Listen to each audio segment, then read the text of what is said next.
A la larga, las religiones se van a confrontar, ¿eh? Y ese es un problema.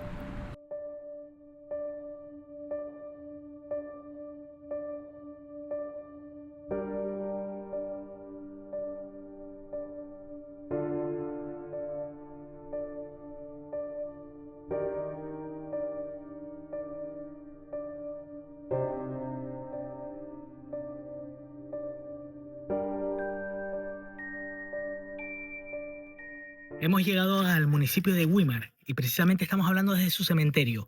Podríamos decir de Weimar que es uno de los pueblos más enigmáticos en cuanto a fenómenos paranormales e historia antigua. Después de haber sido un valle guanche, en sus montes y en sus montañas han ocurrido bastantes historias que gozan del enigma popular. Y es precisamente desde aquí de donde vamos a comenzar nuestra ruta por todo el valle de Weimar, para descubrir todos los misterios que encierran esta localidad. En el corazón de Weimar, en Tenerife, se alza un cementerio con casi 2 siglos de historia. Abierto en 1828, puso fin a los entierros en las iglesias y en las calles, mejorando la salubridad pública. Con el tiempo se amplió, sumando capilla y nuevas instalaciones. Hoy no solo guarda sus difuntos, también custodia la memoria del pueblo. Bueno, del Barranco de Badajoz siempre se ha dicho que está la Niña de las Peras, que fue una niña que vivía en San Juan, coger peras al Barranco de Badajoz y nunca regresó. Se ven luces, se oyen sonidos, eso sí es verdad. Poco más. Mi abuela, la verdad que no me ha contado mucho más. Que había también en su tiempo un monje que vivía en el convento, donde está hoy el ayuntamiento, que lo desterraron por encima del Barranco de Badajoz, en una cueva. Sí es verdad que en el ayuntamiento se oyen cosas. Nada, lo desterraron. Es verdad que ahí sí se oyen cosas y bueno. Bueno, las pirámides no era lo que es ahora. Era la casa de las pirámides que se ve, eso ahí vivía mucha gente. Explotó una bombona. Cuando explotó la bombona, pues todo el mundo se tuvo que ir. Y nada, que al final las pirámides eran como majanos de piedras que empezó a hacer la gente. Sí, que eran como lo de toda la vida, se les llamaba así, Porque ¿no? plantaban Claro. ahí. Sí, no tenía nada que ver con lo que es ahora.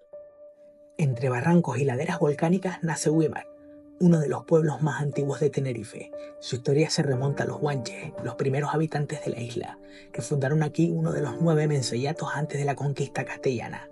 Con la llegada de los colonos en el siglo XV, Weimar se transformó, fusionando culturas, tradiciones y fe. Hoy sus calles guardan ecos de un pasado que aún late bajo cada piedra. En Weimar todavía hay muchas casas del casco histórico que tienen una antigüedad bastante grande. Las casas pueden tener hasta más de 300 años, incluso 400. Y vemos en el estado en que están, barajamos que puedan ser tan antiguas por como tienen todo lo que es, no hay ladrillos, sino están hechas con piedra. Es una pena que estén en este estado. En la costa este de Tenerife, las pirámides de Weimar emergen como un misterio sin resolver. Para algunos, como el explorador noruego Thor Heyerdahl, son evidencia de antiguos contactos transoceánicos entre culturas. Otros aseguran que no son más que estructuras agrícolas, construidas por masones locales en el siglo XIX. Pero fue el periodista Paco Padrón quien encendió la chispa del debate, al señalar que esas formaciones no eran simples escombros. Según Emiliano Bettencourt, la fecha de construcción estaba acotada entre 1854 a 1881 y fueron ligadas a la explotación de la cochinilla y la limpieza de fincas en donde se acumulaba el malpaís en estructuras piramidales.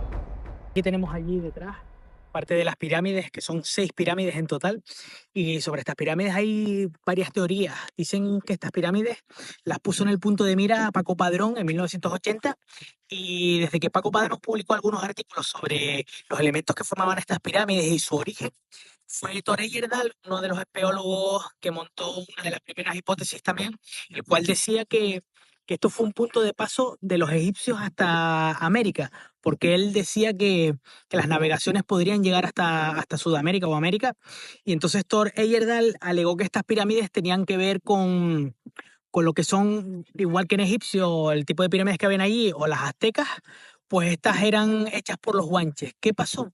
Que las teorías de Thor Heyerdahl después, una vez hicieron estudios científicos que vieron la edad geológica de las piedras que las formaban, se descubrieron que no tenían más de 300 años. Y entonces, todo este tipo de piedras, estas pirámides, por lo visto lo hacían los agricultores en esos tiempos, los hacían para los cultivos, y siempre, y por lo visto uno de ellos, que era masón, pues las de Weimar las hizo apuntando hacia el solsticio de verano, por sus creencias masónicas. Vemos aquí las piedras más de cerca, todas las piedras que componen todas las paredes de la pirámide. Las teorías de Thor Heyerdahl, como había dicho, pues la refutaron varias investigaciones de la Universidad de La Laguna. Antes esto, además, no solo es que estuvieran estas pirámides de aquí, sino este tipo de construcciones que antiguamente se llamaban majanos, pues se encontraban por toda la isla de Tenerife y eran sobre todo de esos años. A raíz de eso, todo ese componente místico desapareció. Aún así, los defensores de Thor Heyerdahl, incluso con sus teorías refutadas por la Universidad de La Laguna y por la antigüedad, dan las gracias a Thor Heyerdahl por el papel que tuvo para darles visibilidad a las pirámides, que se hiciera un parque etnográfico y con ello, pues un poco la defensa de este lugar que quizás si no se hubiera construido ahí tiene un valor cultural. Si bien es verdad que muchos lo acusan de a Fred Olsen, que una vez llegó después, se encargó de hacer el parque temático, pues un poquito haber usado para hacer un negocio con este mismo parque.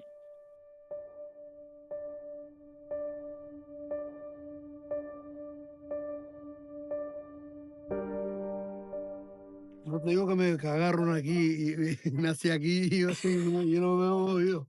Bueno, y pienso que no vuelve más. Y que le iba a comentar sobre todas las historias que rodean al Barranco de Badajoz, lo de la niña de las peras y todo eso, ¿usted lo recuerda desde pequeño? Bueno, eso lo he oído yo desde chico. Desde chico, ¿no? Eso, yo creo que eso lleva siglos. Sí, ¿no? Sí.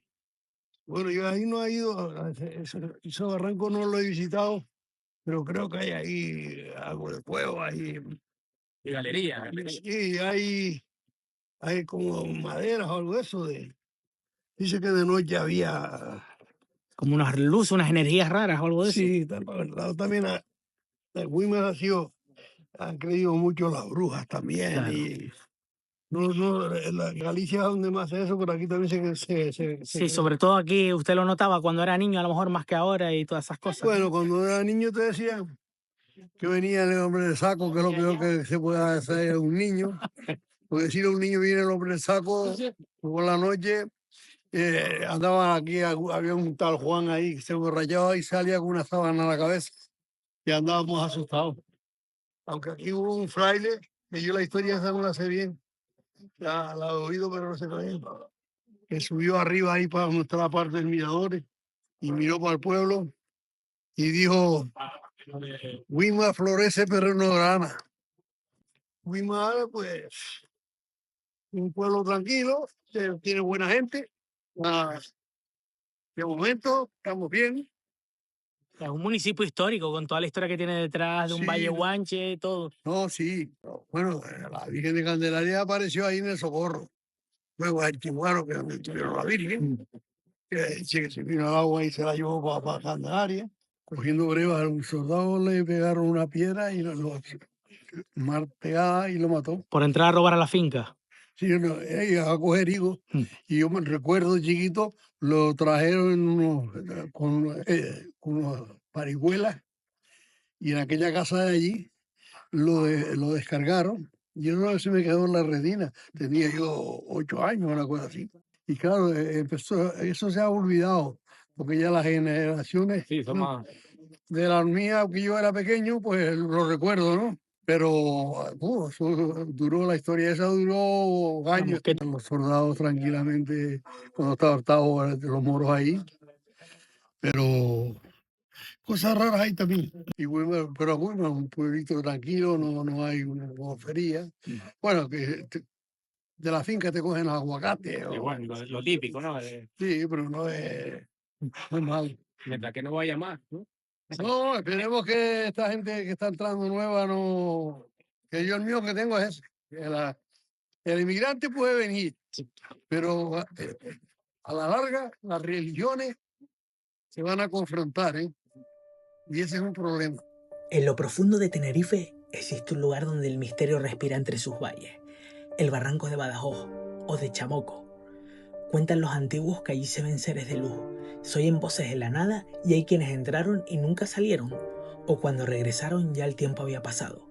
Algunos creen que es un portal a otra dimensión, otros que esconde secretos del pasado, mito o leyenda, o una verdad que no estamos listos para aceptar. El Barranco de Badajoz nos espera y por eso os vamos a contar sus historias. Acompáñennos.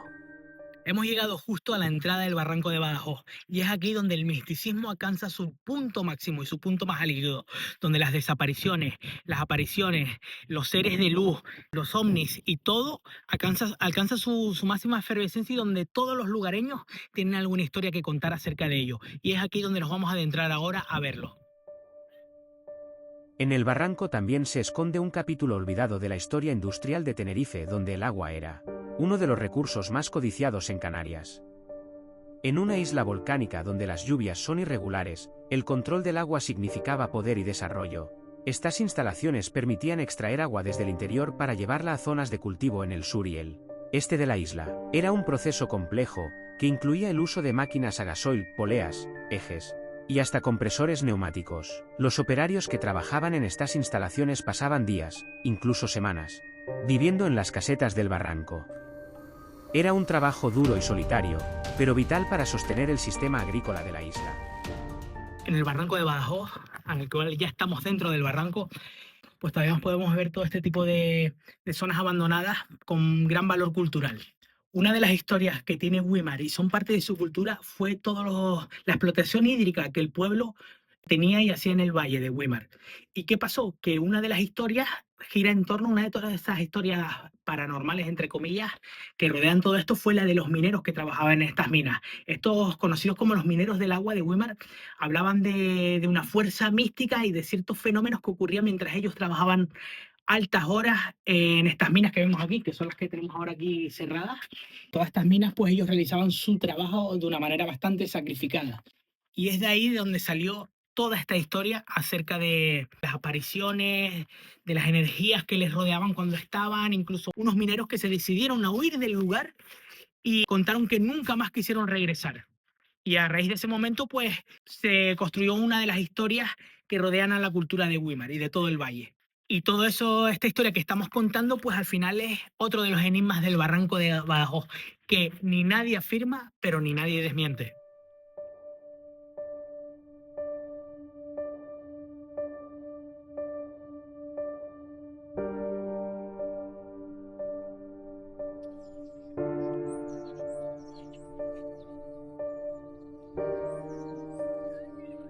Aquí tenemos los carriles o las vías con las que los mineros accedían a realizar su trabajo a las minerías, las cuales pues tenían una alta peligrosidad, como dije antes, y sería aquí quizás donde esos famosos seres de luz que habitaban estos sitios y que tenían atemorizados a los mineros estaban. El barranco de Badajoz no solo es famoso por los fenómenos paranormales, sino también por haber sido un escenario sagrado para los antiguos pobladores de la isla. Los guanches lo usaban para rituales sagrados y refugio aquí, entre sus cuevas naturales y escarpadas paredes.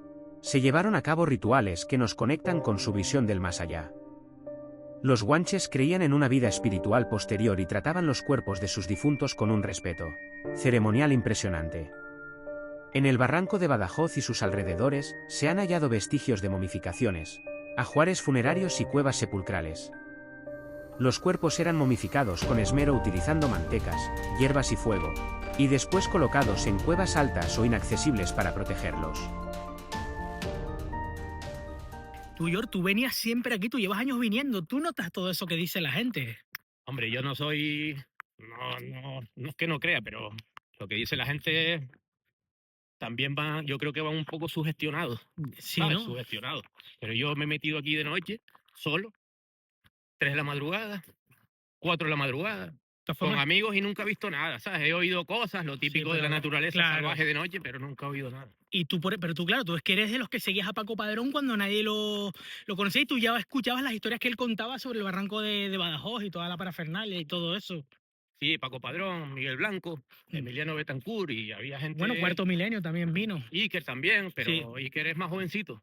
Mm, Iker claro. tendrá como 40 y... Ni idea. 51 o Sí. 52 ya, por ahí. Claro, pero tú vamos, que tú seguías ya en la actualidad del barranco y a ti en esa época te llamaba la atención por seguir a Paco Padrón y todos Sí. esos divulgadores que en esa época estaban contados con los dedos de la mano. Sí, también en el tema este de parafonías, Germán de Argumosa, Mm. había un montón de gente vinculada con las cosas del misterio. ¿Y todavía recuerdas algunas cosas de las que contaba Paco Padrón sobre el barranco, así que más digas? Y que por eso despertó tu curiosidad, quizá por venir de noche a todas esas...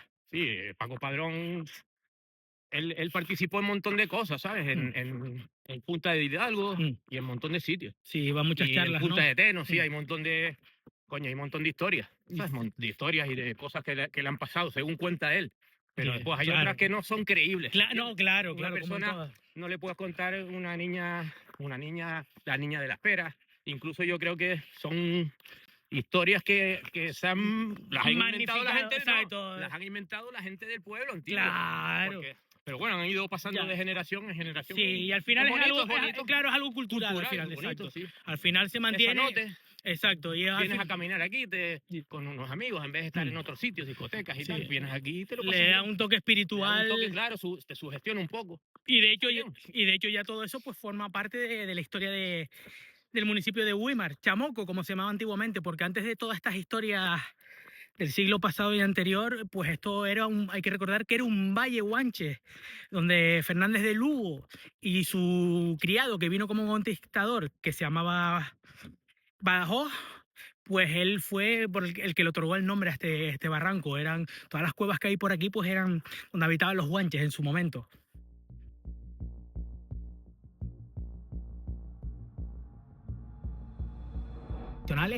Estamos justo debajo de la cueva del Chamizo. Esta fue una cueva que tuvo una gran tradición funeraria guanche, y es que en ella, a pesar de lo difícil que se encuentra el acceso, por no decir que es prácticamente imposible, en esa cueva se hacían ritos funerarios y podemos ver unas maderas de sabina justo en el techo colocadas por los aborígenes. Y eso es algo que siempre ha tenido un gran enigma, el ver cómo en esa época, qué buenos escaladores eran los guanches y cómo pudieron acceder por ahí, en la cual todavía se encuentran las sabinas en perfecto estado. Justo debajo de la cueva del Cañizo hay una fuerza o interferencia que no nos permite elevar el dron. No sabemos el porqué. La inaccesible cueva del Cañizo, ubicada alrededor de los 100 metros de altura con respecto al cauce del barranco, representa, sin duda, el vestigio prehistórico más significativo que allí se encuentra, y demuestra la actividad aborigen en el lugar. Donde hay 12 varas de madera presumiblemente de sabina, esta cueva no ha sido nunca debidamente explorada. Estas maderas pudieron usarse para curar alimentos o hacer prácticas rituales o funerarias donde se colocarían los cadáveres para ser devorados por los guirres. El dron nos sigue fallando de manera bastante extraña. Vemos aquí en el camino del barranco más galerías, en este caso la del Cañizo, como dije antes, de todos los mineros de esos tiempos que entraban en las minas hidráulicas a trabajar. Vemos aquí todas las galerías que fluyen por el barranco, y quién sabe si al hacer continuada durante todo el día, pues tienen que ver un poco la sugestión que le proporciona a la zona todos esos ruidos continuados por la noche, pues ese ruido provocado que puede quizá que la gente piense que se trata de ruidos extraños o paranormales. Quién sabe si tiene alguna influencia en todo ello.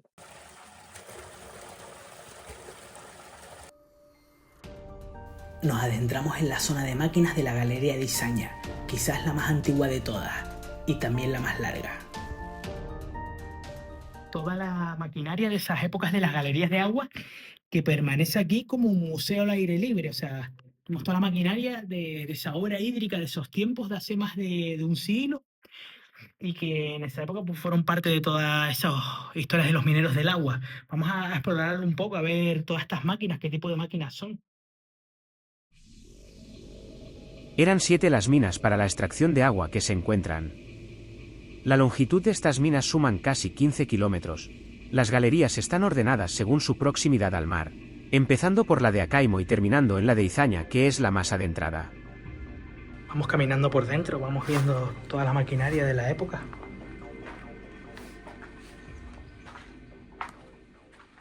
Vemos aquí toda la zona de máquinas de esa ingeniería hidráulica de esos años, y cómo en estas zonas del barranco tan profundas, digamos, y más en esos tiempos, ya aquí había maquinaria eléctrica con la que trabajaban y realizaban toda esa obra ingeniería de la época. La podemos ver aquí, las máquinas son bastante antiguas, están ya llenas de óxido, de la marca Deutz, y vemos que era como la marca que se dedicaba a sobrellevar toda la obra hidráulica de la zona y de las galerías de agua.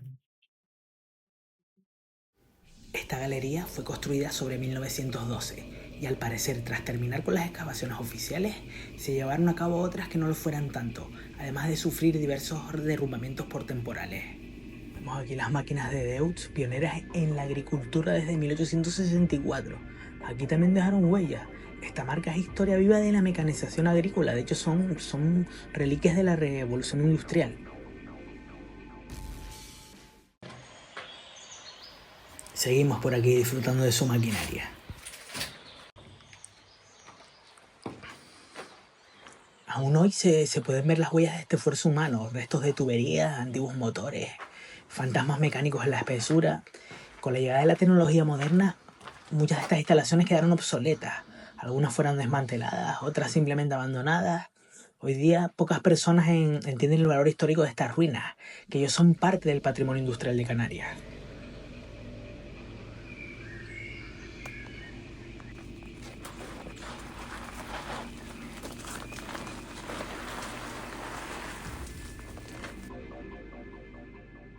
Vemos la altura que tienen todos los barrancos, es enorme, o sea, es como un acantilado, es gigantesco. Y supuestamente todas esas cuevas que vemos ahí en lo alto, los guanches llegaban hasta ahí y se ocultaban en ellas. En 1991, José Tello fotografió unas figuras luminosas flotando en el barranco de Badajoz. Algunos lo achacan a que son seres de otra dimensión, otros que es una leyenda del imaginario, pero las imágenes siguen ahí y todavía nadie ha logrado darle una explicación lógica a esas fotos. Muchos exploradores aseguran haber perdido aquí cuando llegan la noción del tiempo. Además de unas energías raras, los lugareños lo describen como un lugar pesado, como la forma más coloquial de decir que aquí cuando entras encuentras como una sensación extraña, como de un magnetismo que no es normal. Y no sabemos por qué, víctimas de la sugestión, ¿quién lo sabe? Cuando venga uno es cuando lo descubre. Miren aquí más restos de los raíles en el barranco, cómo se meten ya y cómo se ocultan en las plantas. Justo donde acaban los raíles, pues ahí hay una galería que ya, como dijimos antes, está tapiada por seguridad. De las veces que vine fue de noche, entre otras, porque vine un montón de veces de noche, pero de noche entramos como con 5 amigos y llegué hasta el final. ¿Y Y qué sí, había? estaba abierta, Era estaba muy abierta. larga. ¿Cuánto crees que tendría de distancia? No sé, más de 300 metros, Es que seguro. ahora descubrimos que está porque vemos los raíles de las carretas, las vemos entrando. Si no, ya pasa completamente desapercibida. ¿Tú te acuerdas por qué iba? Si eran más de 300 metros, más seguro, porque nos tirábamos ahí como media hora o 40 minutos. Entrar y salir. Y después se dividían dos, ¿sabes? Estoy recordando ahora que se dividían dos. Posiblemente sea de la distancia o la profundidad Seguramente. entre la galería. Y luego la galería. Aquí estamos a uno o 2 kilómetros de la cueva y se encuentra estas pequeñas estalactitas de sal. Hay unos caminos que... Mira, para, si te pido mejor, mano. Nos estaba... Nosotros dónde creo que va a dar. Todavía dentro de la última galería del barranco de Badajoz. Por Adolfo, salimos. Estamos mirando ahora. Galería. Es... En el tubo.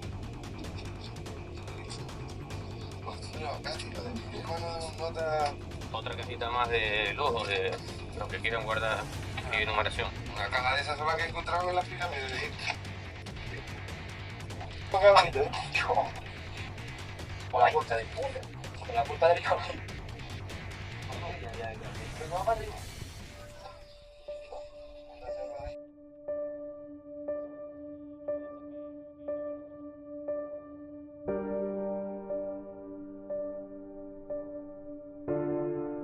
Ahora nos tocaba entrar a las instalaciones de la mina de Acaimo. Ya estamos aquí en esta otra infraestructura que hay. Es también antiguo, aunque no parece tener tan antiguo que otro, también de las viejas galerías esas, aunque sí es verdad que las máquinas, vemos aquí, son tan antiguas como las otras y están en completo abandono, flipante. Vemos aquí desde otro ángulo. Esto es flipante.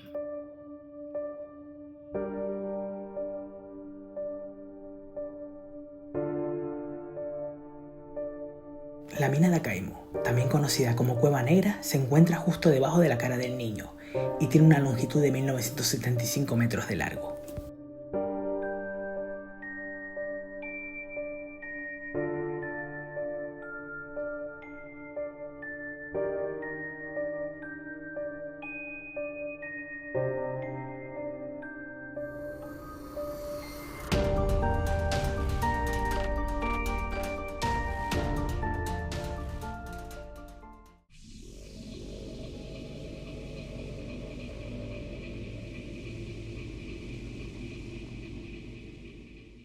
Hay otra de las teorías que rodean al barranco de Badajoz y el pueblo de Güímar, fue según el investigador David Eilen Campos, y es que aquí vino, después de la Segunda Guerra Mundial, vino un ciudadano alemán que él tenía unos planos con unas señales, con unas cruces en las cuales marcaban como unas señales, que hay ciertas teorías e hipótesis que dicen que fueron los nazis en su búsqueda de galerías secretas, lo que al final, incluso investigadores de la revista Año Cero y de otro tipo de revistas de lo paranormal, no lograron descifrar nada acerca de esas señales. Dicen que encontraron dos señales en un sitio bastante recóndito donde se encontraban dos palabras, VPO y VPU, pero no se pudo saber nada más acerca de esas señales. Entonces, a raíz de toda esa investigación, pues se ha elucubrado mucho la teoría de que esas zonas marcadas pues fuera hecho por los nazis justo antes de la Guerra Mundial, cuando ellos venían aquí por su amistad con el régimen y toda esa historia que rodea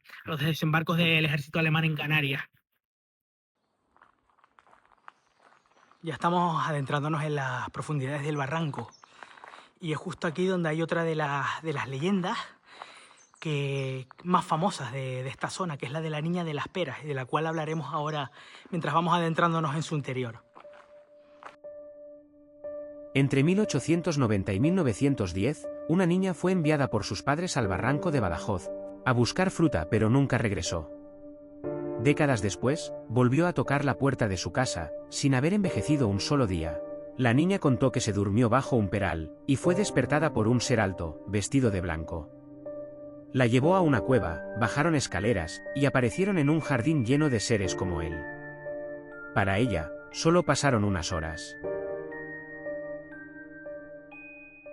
En 1649, este convento fue utilizado para proteger a la Virgen de los ataques piratas. Después, desafortunadamente, en 1775 apareció quemado. Y también este convento dio pie a una de las leyendas que todavía perviven en todo el pueblo de Güímar, y es la del fraile Andrés Gómez. ¿Qué pasó con este fraile? Que fue desterrado.